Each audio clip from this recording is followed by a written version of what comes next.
Imagine this. You arrive at work, grab your morning coffee, sit down at your desk, and you're met with absolute chaos. I'm talking files are totally locked, the company website is down, customer data is exposed, and phishing emails are just flooding everyone's inboxes. It's literally a total nightmare scenario, right? And the crazy thing is, this is happening daily to schools, hospitals, and Fortune 500 companies alike. When the dust finally settles in a scenario like that, there's really only one panic-inducing question on everyone's mind. How did the attacker get in? Because the hard truth about cybersecurity is simply this. You cannot effectively defend a system if you don't understand how that system can be attacked. And honestly, that is exactly where ethical hacking becomes absolutely crucial. We literally have to understand the attack so we can build a proper defense. So here's our playbook for today's explainer. First, what exactly is ethical hacking? Second, we'll look at the attacker's mindset. Third, the ethical hacking process. Fourth, how to defend like a pro. And finally, the hacker's code. Okay, let's dive right into this with Section 1. What is ethical hacking? Here is the core definition we're going to be working with today. Ethical hacking is the process of examining computer systems, networks, or applications to identify security weaknesses before malicious attackers can exploit them. But listen, there is one word here that matters way more than any other, and that is authorized. There's a massive fundamental difference between saying, hey, I found a vulnerability, and I was officially authorized to test for vulnerabilities. The technical skill might look exactly identical, but that legal and ethical boundary is the only thing that separates a helpful professional from a literal criminal. Now, I know the word hacker automatically conjures up these movie images of cyber criminals in dark hoodies, but the real ecosystem is a lot more nuanced. On the left side, we have black hat hackers. These folks operate with purely malicious intent and absolutely zero authorization. On the right side, we've got white hats. These are our ethical hackers. They test systems with explicit permission. But you gotta watch out for the trap right in the middle, gray hat hackers. It's so important to remember that good intentions do not make unauthorized hacking ethical. If you don't have authorization, you are crossing a very serious legal line. Moving on to Section 2, the attacker's mindset. Let's step through the looking glass here. If I wanted to compromise this system, where would I look for weaknesses? This right here is the fundamental, proactive internal monologue of an ethical hacker. You literally have to stop looking at a computer network as just a normal tool for work and start looking at it as a giant puzzle full of potential cracks. But, and this is key, an ethical hacker always follows up that thought with a second question. Okay, how can I test this safely and help the owner actually fix it? To put this mindset into real practice, we map out what's called the attack surface. Let's ground this in something familiar, like a typical school lab environment. Look, a real attacker doesn't just hammer away at the main heavily defended server. No way. They look for the path of least resistance. We're talking the guest Wi-Fi, unpatched student laptops, some rogue USB drive left on a desk, or just endlessly reused passwords. Basically, the more exposed components you have, the wider your target becomes.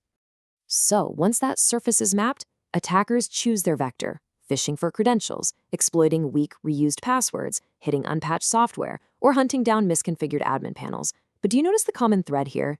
It's human manipulation. An attacker might literally just call up IT, pretend to be a VIP, and confidently ask for a password reset. If the human is compromised, all that fancy technical security doesn't even matter. All right, Section 3, the ethical hacking process. Let's strip away those Hollywood myths and look at the actual methodical approach they use. And this brilliantly illustrates what happens during an assessment. Ethical hackers don't just hand over a boring list of technical flaws. They map those flaws directly to real-world business risks. A weak password isn't just a bad habit, right? It's a fully compromised account. Outdated software, that's an exploited system. A misconfigured firewall literally means unauthorized access for anyone looking. And an exposed database, well, that's a catastrophic news headline waiting to happen. Ethical hackers are there to prove the exact tangible risk to the organization. Now, a full penetration test is incredibly complex, but the ultimate goal for any organization is this continuous remediation loop. You identify the vulnerability, you assess the risk, you fix the problem, and crucially, you have to test again. Did the fix actually work? This continuous loop is literally the heartbeat of effective cybersecurity. Which brings us to Section 4, defend like a pro. Let's switch gears from breaking in to locking it down. Your absolute first line of defense is multi-factor authentication, or MFA. But think about MFA the way an attacker does. Sure, they might easily phish your password, which is something you know, But breaking MFA means they also need physical access to your phone, something you have, or your fingerprint, something you are. MFA is just brilliant because it forces the attacker to successfully compromise multiple, entirely different security domains at the exact same time. It's a huge roadblock.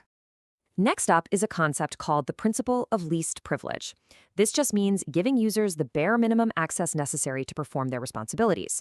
Think about a student logging into a school network just to access some learning materials.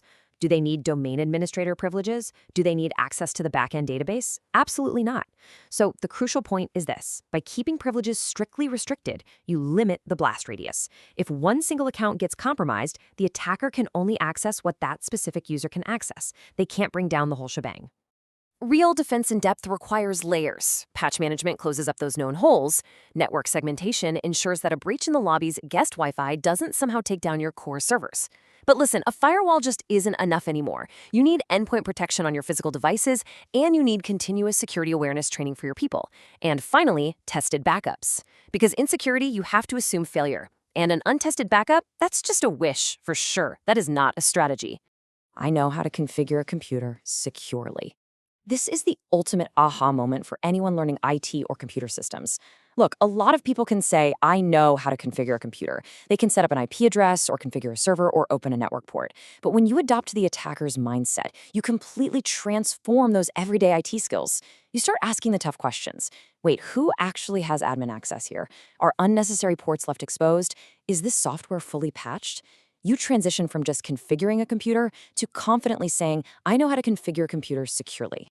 And finally, Section 5, the hacker's code, the strict rules that keep this powerful knowledge safely contained. Ethical hacking is governed by a very strict code of conduct. It always starts with authorization.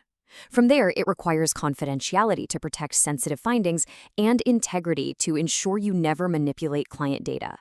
You also absolutely must maintain availability, which basically means you don't accidentally crash the business while you're trying to test it. Getting permission up front and minimizing your impact are the true marks of a real professional.